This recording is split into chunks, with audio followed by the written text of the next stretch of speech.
자, 우리 수업을 함께 해주시는 우리 멋지고 귀한 선생님들, 좀 조사론 정리가 되고 감이 좀 잡히시나요? 자, 제가 알려드린 거 바깥에서 시험 문제 절대 안 나옵니다. 믿으시고 거기에 잘. 왜 웃으십니까? 너무 좋아서. 예, 그렇죠. 예. 바깥에서 시험 문제 절대 안 나와요. 그냥 알려드린 것만 잘 정리해 두시면 됩니다. 제가 약속드릴 수 있는 건 우리 선생님들보다 더 잘 완벽하게 공부하는 대한민국 수험생 한 명도 없습니다. 제가 자부심 갖고 확정적으로 말씀을 올리겠습니다. 자, 이제 두 번째 조사 과정 첫 번째인데요. 우리 조사 과정 맨 처음에 조사 문제 설정한다 그랬었죠. 그 다음에 가설 설정한다 그랬었어요. 그 덩어리를 지금 공부해 보는 겁니다. 자, 조사 문제는 여기 볼게요. 연구자가 알고 싶어하는 의문이다. 그 조사의 주제지요. 그렇죠. 이해됐죠? 뭐 어려운 얘기 아니고 요게 시험에 나왔습니다. 모든 조사는 조사 문제를 가지고 출발한다. 이게 시작이니까 당연히 이거 갖고 출발하는 거 맞죠? 요게 시험에 나왔던 지문인데 이게 무슨 소린지 해석이 안 돼 갖고 틀린 분들이 많아요. 예, 조사 문제에서 시작되니까 출발하는 거예요. 이해됐죠? 예, 그래서 그 조사 문제에서 출발하고 뭐 나머지는 읽어 보세요. 별로 중요치 않은 얘기. 선정 기준 잠깐만 보시면 창의적이래야 되고 남의 거 뺏기지 마시고요. 또 중요한 거 경험적 검증 가능성 말씀드렸죠. 형이 상학적인 주제 선택하면 안 됩니다. 클라이언트의 저 무의식 속 안에 있는 자아에 대한 개념에 대한 깊이 있는 연구 하다가 죽을 수 있어요. 예, 그래서 그런 거 하면 안 되고요. 윤리적 배려 있어야 되겠죠. 예, 뭐 이런 거죠. 클라이언트한테 밥을 몇 끼 굶으면 클라이언트가 사망할까 뭐 이런 연구하면 안 되겠죠. 예, 그래서 윤리적 배려 있어야 되고 현실적 제한 고려. 그래서 과정 중 소요되는 비용, 시간, 윤리 이런 것들 고려해야 되겠죠. 난 연구해 보고 싶은 게 대한민국 성인 남성 전체의 사회복지에 관한 인식도 조사 한번 해보고 싶어요. 보통 한 케이스를 가지고 설문조사 시행할 때 17,000원, 18,000원 들어가요. 일반적으로 요새. 그럼 한 2천만 명 대상으로 15,000원 잡읍시다. 그러면 정확히 30억. 예, 그렇죠. 예, 그럼 우리 집안은 초토화 끝나는 겁니다. 연구하다가 없어지는 거죠. 그래서 말도 안 된다. 안 돼서 이런 것들 고려해야 되고. 자, 서술 기준 봅시다. 관심이 의문 대상이고 밑줄 쫙 뭘로 기술돼야 된다? 의문문 형태다. 또 당연히 단순 명료해야 되겠죠. 자, 여기 보시면 정 또는 부의 관계. 다시 무슨 관계? 정 또는 부의 관계. 그리고 조사 문제 서술된 변수 간의 관계가 경험적 검증 가능해야 되고 구체적이어야 되고. 자, 그 여기 예문 나와 있어요. 교육 수준이 높아지면 소득 수준도 높아지는가 이렇게 해놨고. 자, 조사 문제가 반드시 변수 간의 관계를 예측할 필요는 없습니다. 이것 좀 보시면 변수 간의 관계를 예측하는 수도 있지만 정확히 얘기한다면 변수 간의 관계를 명확하게 예측하는 것은 가설 단계에서 예측해야 되는 거예요.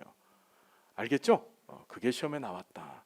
우리 시험 문제 하나 볼까요? 문제 보면 연구 문제 형성에 다른 연구자 참여 가능하다. 요거 좀 보세요. 여기 잠깐 보시면 연구 문제는 결국 주제, 아이디어인데 아이디어가 어떻게 만들어지는지 밑줄 봅시다. 맨 처음에 관찰하든지 지가 주간보호센터 갔더니 할머니들이 이걸 하고 계시네.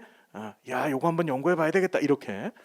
또는 연구자 자신의 경험도 되고 이 사회가 필요로 해서 이런 것 좀 해주세요라고 연구자한테 요청했었을 때. 그 다음에 다른 연구자의 참여와 토론들. 그죠? 다른 사람이랑 얘기하다가 그거 괜찮겠다. 야 내가 한번 연구해보자. 이렇게도 할 수 있는 거예요. 또 선행 연구에 대한 고찰. 다른 사람이 써놨던 논문 있죠? 그걸 보고서 얘도 이렇게 했으니까 나도 한번 해볼 수 있겠지? 이렇게 나올 수도 있더라. 할 수 있겠죠. 그래서 시험에 나왔던 것이 연구 문제 형성 과정에 다른 연구자의 참여가 가능하다? 맞다. 할 수 있겠죠? 지 혼자 독단적으로 하는 경우도 있지만 다른 연구자가 참여해서 힌트를 줄 수도 있다는 얘기입니다. 연구 문제 설정에서 비용, 시간, 윤리성 등 고려되어져야 되겠죠? 한 개. 자, 3번 봐요. 연구 문제는 정관계로 서술해야 된다. 정관계 또는 부관계. 우리 정관계, 부관계 뭔지 앞에서 배웠죠?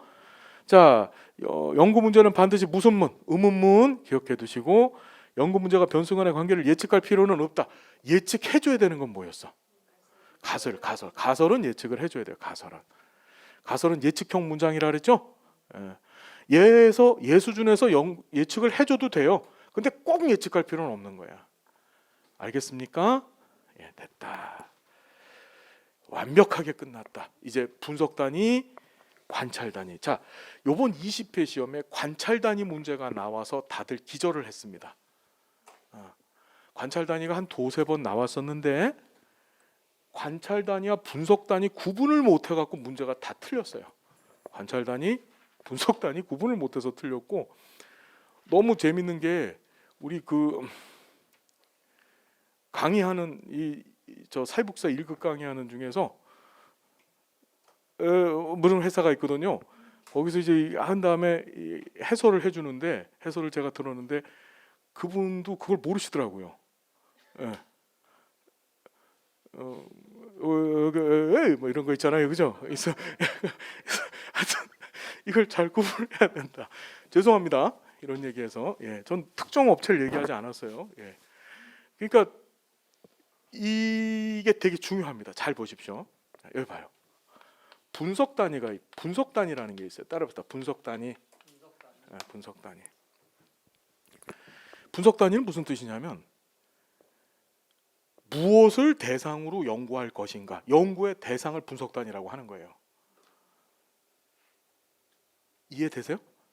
예를 들어서 A 지역 사회를 대상으로 한 주민들의 욕구 조사. 그럼 분석 단위가 뭘까요? A 지역 사회를 대상으로 한 A 지역 사회 주민들을 대상으로 한 욕구 조사. 분석 단위가 뭐죠? A 지역 사회죠.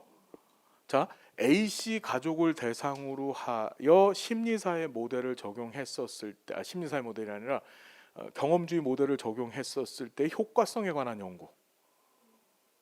그때 분석 단위는 뭘까요? A씨 가족이죠. 자, 모든 연구에는 분석 단위가 존재할까 안 할까요? 그렇죠. 내가 뭘 대상으로 연구할지가 정해져 있잖아요. 그러니까 분석 단위가 있어야만 연구가 되는 거예요. 다시 얘기하면 분석 단위는 연구 제목의 주어예요. 이해되셨나요? 연구, 아까 전에 배우셨던 연구 주제, 다시 조사, 문제에 있어서의 주어가 바로 뭐다? 분석 단위다. 안 어렵죠? 여기 봤더니 조사 문제 설정과 관련해서, 자, 문제 설정과 관련된 거예요, 이게. 그래서 연구자가 실제로 분석하려는 대상이다. 여기서 분석은 연구하겠다는 거예요. 그걸 갖고서. 자, 봤더니 장기요양기관을 이용하는 노인들의 제도 만족도를 조사한다. 이때 누구를 대상으로 조사해야 될까요? 그렇죠. 노인들 하나하나를 분석해야 되겠죠. 이 사람들 하나하나한테 설문지를 줘야 되는 거예요. 그러니까 분석 단위는 노인들 하나하나가 되는 거예요. 그런데 밑에 봤더니 노인 10명씩이 구성원으로 포함된 5개 집단의 경우 분석 단위를 집단으로 결정하게 되면 표본의 크기는 당연히 5개죠. 근데 이게 개인이 돼버리면 한 명 한 명 내가 다 연구하겠다. 그러면 50명 되는 거죠. 어려운 얘기 하나도 없다. 분석 단위. 자, 분석 단위의 종류가 중요합니다. 계집. 자, 돈이 없어서 우리 집 공사도 못해요. 근데 저 강남 사람들은요, 계집도 공사해 줍니다. 따라서 계집 공사. 분석 단위의 종류가 총 몇 개? 4개. 계집 공사. 한 번만 더. 계집 공사. 개인 하나하나를 연구하는 거예요. 하나하나마다 설문지 주는 겁니다. 됐죠? 이게 제일 많죠. 그 다음에 집단. 개인들이 모인 건데 여기를 잘 봐야 돼. 이게 중요해요. 인간 개인이 모인 집합체인데 시험 문제는 압도적으로 뭐가 나오냐면 요거. 행정구역이 나와요. 행정구역. 여러분, 읍면동, 시군구, 시도와 같은 행정구역이 등장하면 생각하지 말고 걔는 분석 단위로 뭐다? 집단이다. 사실은 시험 문제가 다 이것만 나왔어요. 지금까지. 앞으로도 이것만 나올 거예요. 행정구역. 행정구역은 뭐라고? 집단이다. 집단이다. 이해됐죠? 중요하다. 자, 공식적 사회조직은 공식적 목표 수행을 위해서 조직된 집합체. 복지관을 연구한다. 내가 복지관을 연구하고 싶다. 그 다음에 군대를 연구하고 싶다. 법인을 연구하고 이런 것들 다 단체들이죠. 덩어리들을 연구하고 싶다. 그럼 그게 공식적 사회조직이라 그래요. 마지막으로 사회적 가공물은 자 이거 봐요. 인간에 의해서 창조된 생성물, 인간 자체에 대한 연구가 아니라 인간에 의해서 만들어진 창작물을 연구하는 거예요. 예를 들자면 조선일보 사설에 나타난 사회복지 인식도 조사해 보겠다. 그럼 사설이란 건 누가 인간 자체가 아닌 인간이 만들어낸 글이죠.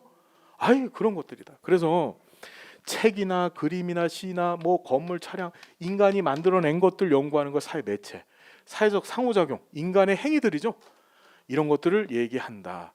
자, 얘는 시험 문제 나온 적 단 한 번도 없었다. 두 개는 시험에 나오면 얘만 나온다. 얘만. 자, 그러니까 머릿속에 어떻게 기억하셔야 되냐면 분석 단위의 종류가 4개라는 건 기억하셔야 돼. 계집공사. 무슨 공사? 분석 단위. 우리 집 공사도 못해요. 돈 없어서.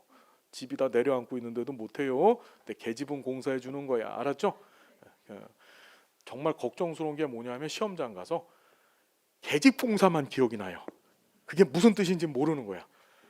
뭐 강남 아줌마 이랬는데 하면서 개가 뭐였지? 계집을 공사한다 그랬더라. 그럼 안 됩니다. 그래서 계집 공사 됐죠? 자, 시험에 나오는 건 요 2개는 반드시 기억해야 된다. 자, 보시면 이걸 왜 2개를 기억해야 되냐 하면 분석 단위 오류라는 게 등장합니다. 출제가 되어지면 분석 단위에서 출제가 되지만 얘가 100% 출제된다. 얘가 100% 분석 단위의 오류. 여러분, 지금부터 우리는 오류라는 말을 자꾸 듣게 될 겁니다. 우리 앞에서 어떤 얘기였냐면 과학적 지식은 수정 가능성, 잠정적 지식 얘기했어요. 그 다음에 앞에서 후기 실증주의 얘기하면서 걔네들도 잠정적 지식 얘기를 하죠. 인간이 하는데 완벽한 게 어디 있느냐. 그죠? 그래서 오류라는 개념들이 나와요. 오류는 정확치 못하다, 완벽하지 못하다라고 하는 의미죠. 그렇죠? 그 오류라는 게 어디 등장하냐면 여기서 첫 번째 분석 단위의 오류, 두 번째 가설 검증의 오류, 측정의 오류, 이렇게 오류가 등장합니다. 오류가. 다시 오류 종류가 몇 개? 분석 단위 오류 시작. 가설 검증 오류, 측정의 오류. 다 시험에 잘 나와요. 오류를 낼 수밖에 없다. 정확하게 완벽하게 알아낼 수가 없다. 꼭 실수가 있다. 그런 의미예요. 이해됐나요? 어떤 얘기인지? 자, 그럼 분석 단위 오류가 뭔지 봅시다. 얘는 사실은 이걸 어디서 해야 되냐면 우리 지금 이게 분석 단위 오류를 이 조사 문제 설정과 관련돼서 하고 있는데 실제로는 이 분석 단위의 오류 발생은 어디서 일어나냐면 자료를 분석하는 단계 있죠. 거기서 분석 단위 오류가 발생을 해요. 자료 분석 다 끝내고 나서 그 결과치를 활용을 하는데 그 활용에 있어서 발생하는 문제입니다. 자, 분석 단위의 오류는 종류가 총 3가지다. 3가지. 자, 뭐냐? 자, 중요해요. 첫 번째가 개인주의 오류. 다시 뭐라고요? 시험에 꼭 나온다. 개인주의 오류. 두 번째가 생태학적 오류. 세 번째가 환원주의 오류. 다시 한번 분석 단위 오류가 몇 개? 3개. 다시 한번 개인주의 오류, 생태학적 오류, 마지막으로 환원주의 오류. 자, 봐봐요. 개인주의 오류라고 하는 것은 개인이죠. 개인을 분석 단위로 해서 연구해서 조사 분석 결과가 탁 나왔어요. 그걸 집단한테 적용하는 거야. 그 결과치를. 이해되나요?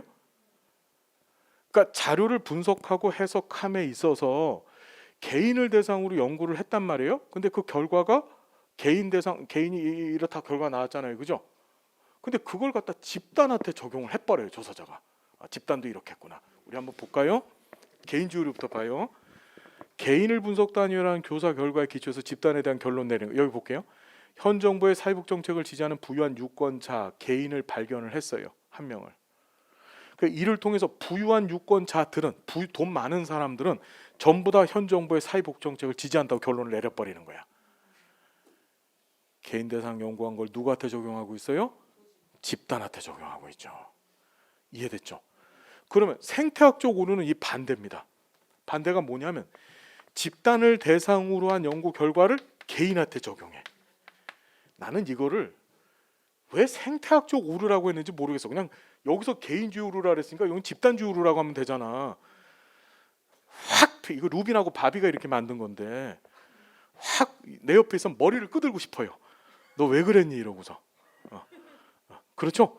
여하튼 자 생태학적으로는 집단을 대상으로 한 연구를 누구한테 적용한다고요? 개인한테. 여기 봤더니 집단을 분석 단위로 한 조사 결과에 기초해서 개인에 대한 결론을 내리는 거 17개 시도를 조사해서 자 아까 시도가 나오면 무조건 뭐라고 행정구역에 나오면? 집단. 항상 집단은 이렇게 행정구역으로만 출제됐다. 자 졸업 이상의 인구 비율이 높은 지역이 낮은 지역에 비해서 중위소득이 더 높음을 알게 되고 이를 통해 학력 수준이 높은 사람 개인이 무슨 말인지 이해됐죠? 내가 연구를 해봤더니 이랬어. 경상도 사람 한 명을 만났더니 상당히 무뚝뚝한 거야. 그걸 갖다 놓고서 경상도 사람들은 너무 똑똑해. 이건 무슨 우려? 개인주의 우려. 오케이 이해되셨죠? 무슨 얘기인지. 자 시험 문제 한번 풀어봅시다. 여기 보면 17개 시도에서 2010년부터 2015년까지 매년 수집한 자료를 이용하여 청년 실업률이 범죄에 미치는 영향과 추세를 분석하였다. 이 경우 분석 단위는 개인이다. 맞아요, 틀려? 분석 단위가 지금 뭘 분석하고 있지? 그 시도는 뭐예요? 집단이다. 이해가 됐습니까, 여러분? 이렇게 나온다 시험 문제. 왜?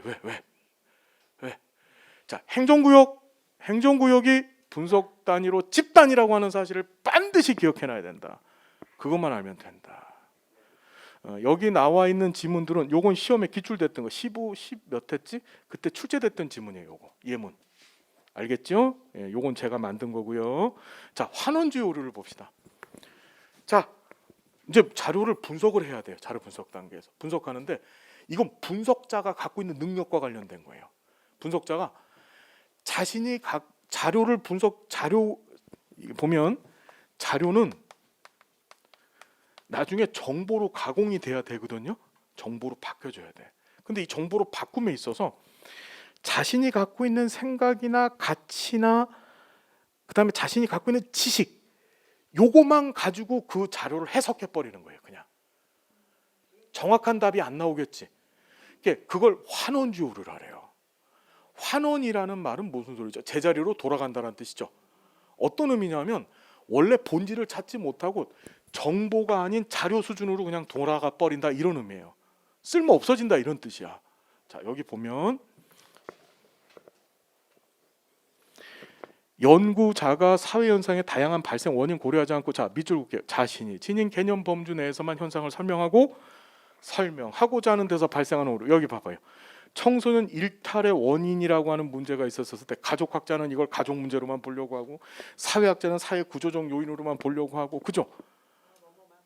무슨 말인지 이해가 되세요? 여러 가지 원인이 있거든요. 요새 뭐 검경 수사권 갖고서 논쟁을 하잖아요. 그러면 그 찬성하는 사람들 얘기도 맞고요. 반대하는 사람들 얘기도 맞아요. 그게 다. 근데 자신들의 생각만 갖고서 그 얘기를 하고 있죠. 그게 바로 환원주의 오류예요. 그 사람들 환원주의 오류 하고 있는 거예요. 술 먹은 건 아니고요. 이해가 되셨습니까? 얘는 지금까지 시험에 한 번도 나온 적이 없었다. 환원주의는 나온 적이 없었지만 기억을 해두셔라. 알겠죠? 예, 압도적으로 나오는 건 생태학적 개인주의 오류다. 됐죠? 자, 이번 20회 시험에 처음으로 관찰 단위가 나왔다. 기존에는 관찰 단위의 개념을 묻는 수준이었었는데 이번엔 아예 대놓고서 예문으로 문제를 냈다. 자, 우리 시험 문제를 보실 때 시험 문제를 보면 시험 문제를 출제하는 방법이 있어요. 출제하는 방법이 어떠냐면 첫 번째가 단순 개념을 물어요. 이게 가장 쉬운 유형입니다. 이해됐죠? 자, 두 번째는 그 개념을 확장시켜서 실제 적용하는 예가 등장을 해요. 이 예가 가장 중요한 어려운 문제예요. 예가 등장하는 것이. 이해됐나요? 예 문제를 풀기 위해서는 개념을 알아야만 예를 풀 수 있잖아요. 그죠? 정확히 알아야만 예를 접근할 수 있는 거예요. 그래서 요새 시험 경향이 예시 문제가 많아지고 있다는 거예요. 그러니까 합격률이 그렇죠. 우리 19회 시험의 합격률이 높았죠. 60% 넘었어요. 문제 봐봐. 예시 문제가 거의 없어요. 예. 근데 요번 20회 시험 보세요. 다 예시예요. 다. 그러니까 예시 문제를 능수능란하게 해결하실 수 있으시면 공부하시는데 유리한 것이고, 거꾸로 얘기한다면 공부를 하면서 공부를 해나갈 때 예시 문제에 적응하는 방법을 터득하면, 그러면 공부가 어떻게 시험에 있어서 완벽한 대응책이 되는 거예요. 알겠죠? 그러니까 예문을 많이 달아놨으니까 예문 공부를 잘 하시고 예문을 여러분 걸로 만들어 주셔야 돼요. 알겠죠? 자, 보시면 관찰 단위가 있습니다. 분석 단위는 연구의 대상이라 그랬잖아요. 이번 관찰 단위 시험 문제 나왔는데, 관찰 단위는 그 분석 단위를 연구하는 데 필요한 자료가 있어요. 그죠? 자료를 획득하는 단위가 관찰 단위예요. 다시 뭐라고? 잘 봐요. 자, 할아버지가 있어. 이 할아버지가 사회복지관에서 어떤 인식도를 갖고 있는지 알아보려고 내가 할아버지한테 설문지를 줬어. 그럼 분석 단위는 뭐예요? 할아버지죠. 관찰 단위는? 관찰 단위는 뭐 있대요? 관찰 단위는 할아버지한테 자료를 얻어내는 거잖아요. 할아버지를 연구하려고 할아버지한테 설문지 줬다고요. 그럼 할아버지가 뭐야? 분석 단위고. 그다음에 할아버지가 설문지가 아니고 할아버지가 무슨 단위? 관찰 단위죠. 그러니까 할아버지는 분석 단위면서 관찰 단위야. 이해되셨어요? 다시, 분석 단위는 연구의 대상, 관찰 단위는 그 연구의 대상에 대한 필요한 자료를 획득하는 단위. 그게 관찰 단위라고 하는 거야. 일반적으로 분석 단위하고 관찰 단위 같아요. 그런데 때에 따라서 틀리는 경우가 있어. 어떤 경우냐? 자, 우리 여기 예문 나와 있는데, 김씨 가족의 연간 총소득 알아보고 싶어요. 분석 단위는 뭐죠? 가족이죠. 근데 그거 하려고 김씨 가족 가장 아버지한테 가서, 아유 되게 아들도 있고 딸도 있고 엄마도 있는데 그 소득들 다 더하면 얼마예요? 물어본 거야. 그럼 관찰 단위는 누구예요? 그렇죠. 이해되셔서, 이때는 분석 단위하고 관찰 단위가 같아 틀려요? 이때는 틀린 거죠. 이런 경우가 있다. 분석 단위, 관찰 단위 구분할 수 있겠어요? 다시, 분석 단위는 무슨 뜻이라고? 연구하는 대상. 관찰 단위는 그 분석 단위를 연구하기 위해서 필요한 자료를 획득하는 단위야. 이해가 돼? 누구한테 자료를 얻어낼 것인가, 그걸 관찰 단위라고 하더라. 오케발이 안 여기 나와 있잖아. 질문에서 가족의 소득을, 분석 단위는 김씨 가족이지만 관찰 단위는 가장인 김씨다. 김씨다. 됐어요? 오케이. 나 이거 요번 20회 때 나와가지고서 뭔 그렇게 말이 많은지 제가 해설 강의하면서 이거는 오류가 없는 문제입니다 이러고 해설 강의를 해줬어요. 시험 문제 나오고 그 토요일날 시험 보고 그 일요일날 영상을 찍었거든요. 그랬더니 거기서 이제 막 그러더라고요. 이건 틀리고 뭐 어쩌고. 예, 전혀 아닙니다. 알았죠? 예. 분석 단위, 관찰 단위 구분할 수 있겠죠? 예. 됐다. 예. 자, 이제 인과관계를 봅니다. 인과관계. 여러분, 인과관계가 뭐예요? 인과관계가 인과관계. 예. 아까 그랬잖아요. 양적 연구는 두 가지 목적한데 뭐하고 뭐? 그 내적 타당도가 인과관계 정도, 또 일반화, 외적 타당도. 그죠? 그 인과관계라는 게 원인, 인자, 결과, 가짜예요. 즉 원인과 결과의 관계를 얘기하는 거죠. 이해되셨어요? 자, 보면 인과관계, 원인과 이로 인해 발생한 결과 간의 관계다. 이때 원인 되어지는 변수가 등장합니다. 변수. 변수가 뭐죠? 변수? 화장실에서 사용하는 물을 변수라고 하죠. 변수가 뭐예요? 변수. 예, 변하는 수예요. 변하는 수. 그 변하는 수가 뭘까요? 우리 왜 변수를 공부하죠? 변수의 반대말은? 그렇죠. 자, 우리 설문지 보셨죠? 설문지 자, 1번 당신의 성별은 무엇입니까? 이렇게 물어요. 그죠? 당신의 성별은 무엇입니까?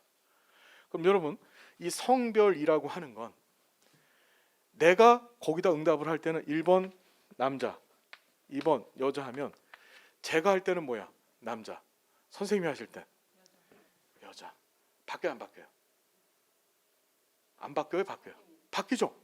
이 성별이 바로 뭐지? 이게 변수예요. 변수라는 건 쉽게 얘기한다면 측정의 대상자에 따라서 그 값이 바뀌어지는 게 변수예요. 설문지에서는 전부 설문지 뭘로 구성되어 있어? 변수로 구성되어 있어. 문제가 문항이. 그죠?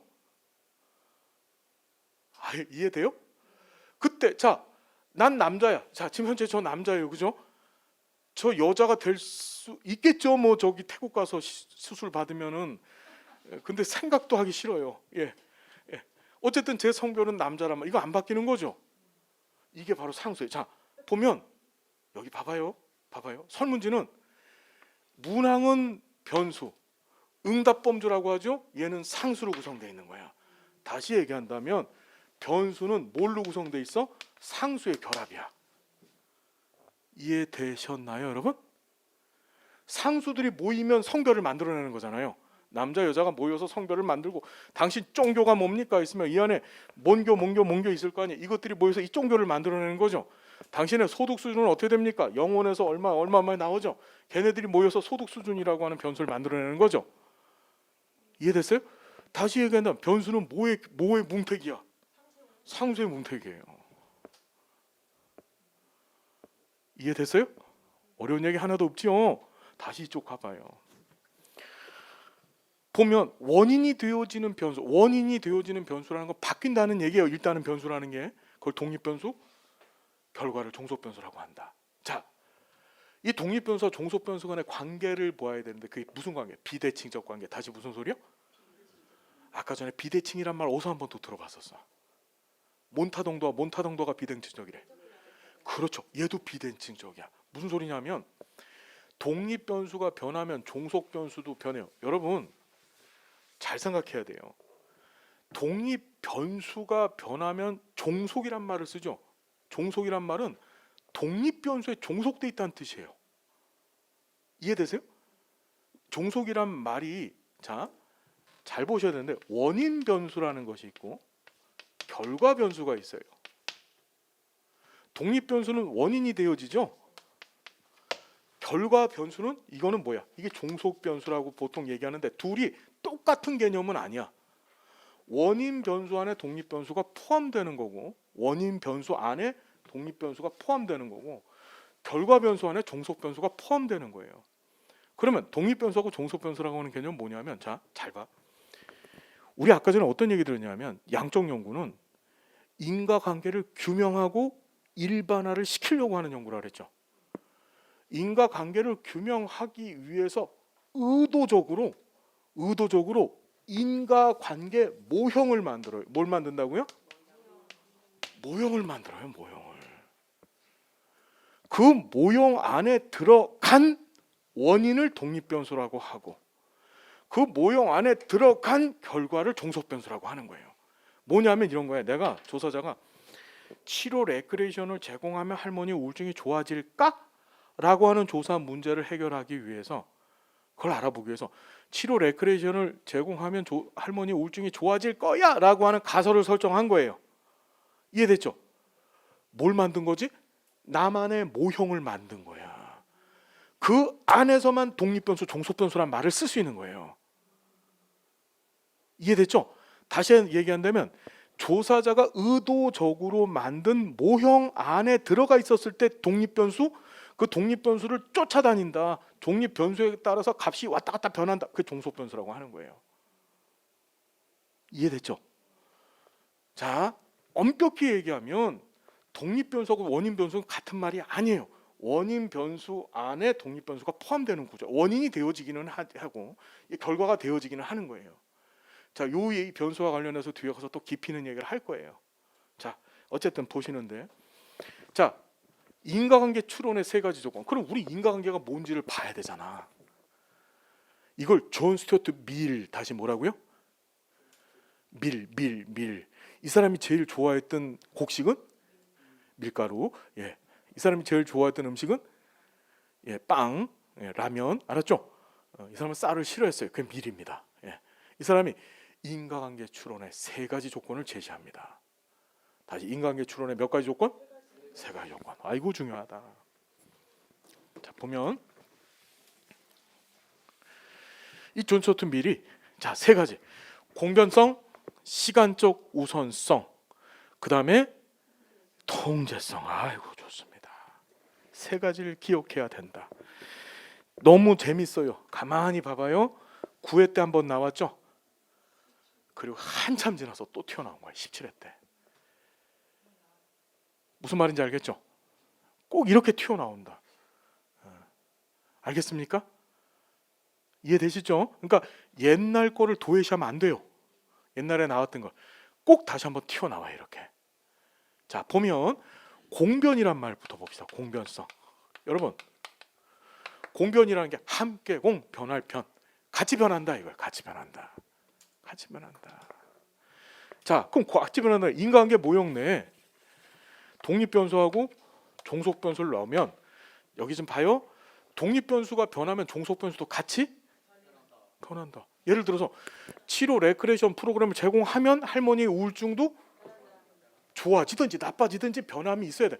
치료 레크레이션은 들었다 제공하고 있는데 할머니 우울증은 그대로 있어요. 그럼 공변성에서 위배가 되어지고 둘관계를 인과관계가 있다라고 얘기하지 못한다는 거예요. 그때 변화의 양상은 어떤 방향으로 될까요? 무슨 관계? 이 공변성에서의 변화의 양상은 두 가지. 정관계, 부관계로 양상이 이루어지는 거야. 치료 레크레이션을 제공했더니 할머니 우울증은 감소가 되겠죠? 그럼 무슨 관계? 부관계. 치료 레크레이션을 제공했더니 할머니의 삶의 만족도는 이땐 정관계. 이해되시나요? 그러니까 공변성의 양상은 다시 뭐하고 뭐? 정관계, 부관계가 있다. 언더스탠드? 자, 두 번째가 시간적 우선성이에요. 원인이 결과보다 시간적으로 앞서야 되죠. 치료 레크레이션을 제공했더니 할머니 우울증이 좋아져야지, 할머니 우울증 좋아지고 있는데 치료 레크레이션 제공하면 인과관계라고 얘기할 수가 없는 거예요. 그래서 시간적 우선성, 독립변수가 종속변수를 시간적으로 앞서야 된다. 자, 세 번째가 통제성이에요. 잘 봐요. 결과의 변화가 추정되는 원인, 제3의 변수 등에서 설명될 가능성이 없어야 된다. 즉 독립변수, 종속변수의 관계는 허위적 관계가 되어서는 안 된다. 다시 얘기한다면 이 통제성은 외생변수를 통제해야 된다는 거예요. 자, 뭔 변수? 외생변수 들어보신 분? 한 분만 들어봤어요. 나머지 분들은 무슨 말인지 잘 모르겠죠. 지금부터 잘 봅시다. 외생변수. 우리는 아까 전에 의도적으로 인과관계를 규명해내기 위해서 의도적으로 인과관계 모형을 구성한다 그랬었어요. 그래서 어떻게 한다 그랬지? 여기에 치료 레크레이션을 제공하면 할머니의 우울증이 좋아질 거야. 독립변수. 우울증이 종속변수가 되는 거예요. 그렇죠. 자, 이게 인과관계 모형입니다. 자, 여기서 열심히 프로그램을 제공을 해서 할머니 우울증이 좋아지더라고. 그래서 조사자가 아싸, 치료 레크레이션 프로그램은 할머니의 우울증 개선에 탁월한 효과가 있어라고 결론을 내린 거야. 근데 나중에 알고 봤더니 너무나 놀라운 일이 벌어졌어. 나중에 알고 봤더니 이 할머니가 홀할머니, 이상하다. 과부가 되신 할머니, 그것도 좀 그렇다, 그죠? 독거노인, 예.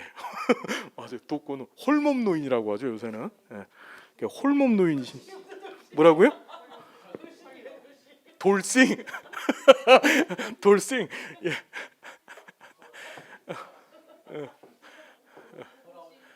아, 돌싱, 그래, 예, 맞아요, 예, 돌싱 노인이 계시는데, 자, 그러면 이제 그만해요. 참, 하여튼 돌싱 아니 혼자 사셨던 할머니인데 밖에 나가서 할아버지를 만나고 다녔던 거야. 멋진 할아버지를, 어떤 할아버지라고 할까? 이순재 같은 할아버지. 그래서 탁 넥타이 매고서 내가 내 몸을 내게 주노니 허준 보셨죠? 예, 내 몸을 갈갈이 찢어서 연구용으로 사용해라. 멋있잖아요, 그죠? 예, 하여튼 말도 안 되는 얘기지만 어쨌든지 간에 그런 할아버지를 만났던 거예요. 다시 봐봐요. 여기 할아버지 만난 사건은 모형 바깥에 있는 사건이에요. 이게 어떻게 할머니의 우울증에 영향을 줬죠. 자, 만일 여기를 봐봐요. 얘를 없애는 순간에 어떻게 될까요? 치료 레크레이션을 제공했더니 할머니의 우울증에 영향을 줬다고 했는데 얘를 쓱 하고 지우는 순간에 둘 사이의 관계는 휘릭 하고 사라져 버리는 거예요. 다시 얘기한다면, 자, 외생 변수라고 하는 것은 외생, 바깥에서 생겨났다는 뜻이에요. 몸 바깥에서, 모형 바깥에서. 모형 바깥이라는 것은 조사자가 전혀 의도하지 못했던, 예상하지 못했던 돌발적인 사건이 이렇게 생겨난 거야. 이걸 이제 뒤에 가서 내적 타당도 저해 요인으로서 외부 사건, 다른 말로 역사적 요인, 다른 말로 역사라고 합니다. 히스토리라고 하는 말을 우리나라 학자님들이 그렇게 많이 번역을 해놓으신 건데 시험엔 그게 다 나와요. 역사, 역사적 요인, 우연한 사건. 이제 공부할 겁니다. 자, 그래서 이게 외생 변수가 등장을 해서 잘 보세요. 얘를 없애는 순간에 둘 사이 인간관계는 휘릭 사라져 버려. 다시 얘기한다면 외생 변수는 뭐냐면 실제 둘 사이 인간관계가 있어요, 없어요? 없어. 잘 봐야 돼. 실제로는 둘 사이 인간관계가 없는데 마치 얘가 끼어들어서 마치 둘 사이 인간관계가 있는 것처럼 보여주게 만드는 그놈의 변수를 뭐라고 하더라? 우리가 그걸 외생 변수라고 하는 거예요. 왜 외생이라 그래서? 왜 외생? 그렇죠. 모형 바깥에서 생성되어졌기 때문에 외생 변수예요. 그래서 실제로는 인간관계가 없어요. 얘만 빠지는 순간에 이치로 레크레이션 프로그램은 효과가 없었던 거야. 복지사는 이게 있었는 줄 알았어. 막 제공했더니 할머니가 좋아졌는 줄 알았는데 하나도 없고 할머니가 할아버지 만났던 사건이 영향을 주고 있었던 거였거든요. 그 얘를 쓱 지우는 순간에 둘 사이 인간관계는 휘리릭 하고 사라져 버리는 거예요. 그때 이 변수를 뭐라고 한다? 외생 변수라고 하고, 자, 이때 둘 사이의 관계, 마치 독립 변수처럼 보이고 마치 종속 변수처럼 보이는 이 관계를 가식적 관계 또는 허위적 관계라고 하더라. 무슨 말인지 되시나요? 가식이란 말이야. 가식. 가짜 독립 변수, 종속 변수의 식이 만들어진 거예요. 허위라는 거예요. 허위. 이해됐나요? 그 조사자가 둘 사이 인간관계를 명확하게 하기 위해서는 누굴 막아야 돼? 할배요? 예. 할아버지 만났던 이 외생 변수를 막아야 되겠죠. 자, 우리 여기 나온 김에 조금만 더 공부해봐요. 외생 변수에 대해서. 자, 저 좀 봐봐요. 외생 변수는 실제로 그렇다면 실제 이 우울증을 발생시키는 데 있어서 외생 변수는 어떤 역할을 한 거죠? 실제 독립 변수는 뭘까요? 여기서 우울증과 관련돼서 할아버지 만난 사건이죠. 즉 만일에 얘를 빼버리고 얘를 이 자리에다 갖다 놓으면 둘 사이 인간관계가 성립이 되는 거죠. 이걸 시험에 어떻게 출제가 되냐면 외생 변수는 둘 사이의 인과관계에 있어서 대안적, 다시 뭐라고요? 대안적 설명을 가능하게 한다. 뭐라고? 대안이라는 거야.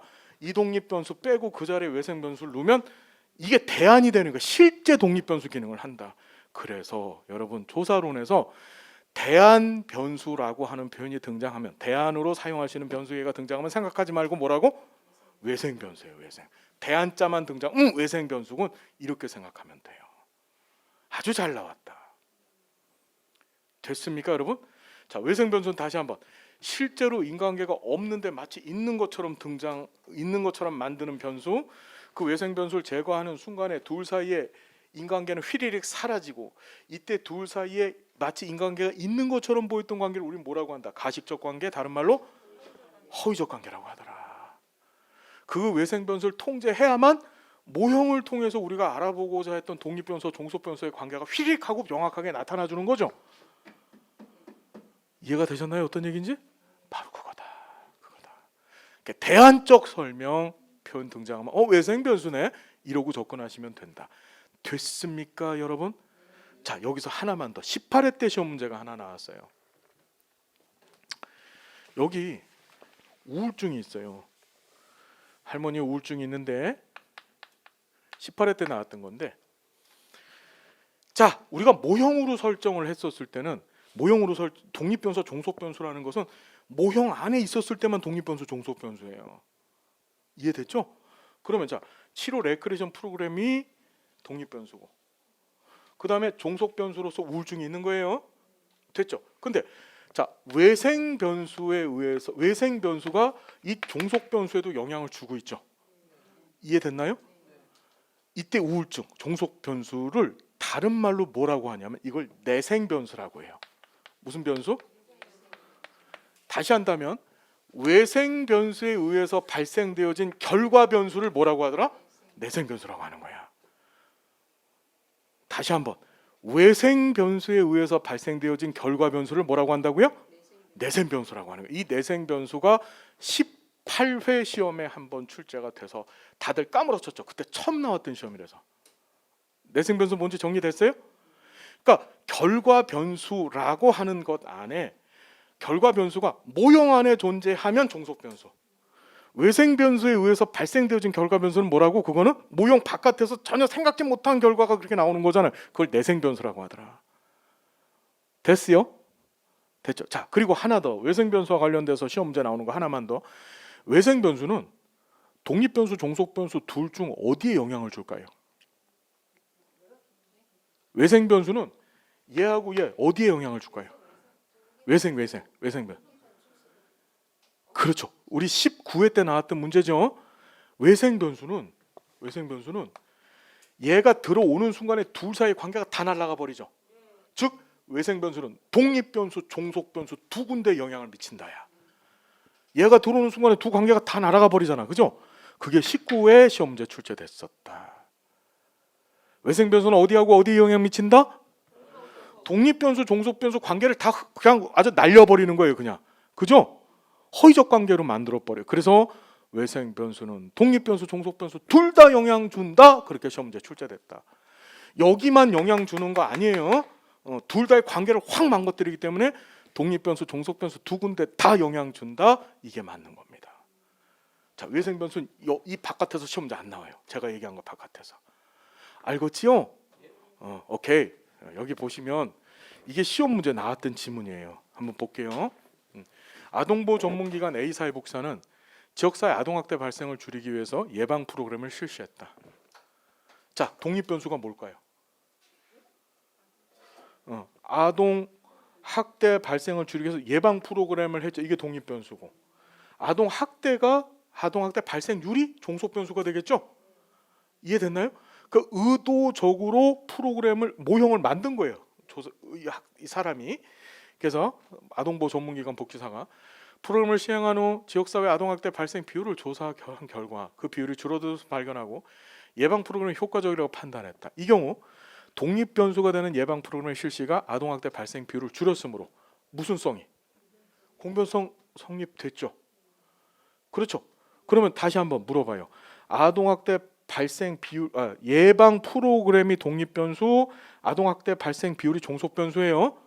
둘은 무슨 관계? 그러니까 인과관계인데, 인과관계 중에서 정관계, 부관계. 정관계? 그러면 아동학대 프로그램을 제공하면 아동학대가 증가해요? 그거 왜 하고 있어 그거? 예, 부관계지, 부관계. 그죠? 부적 관계예요.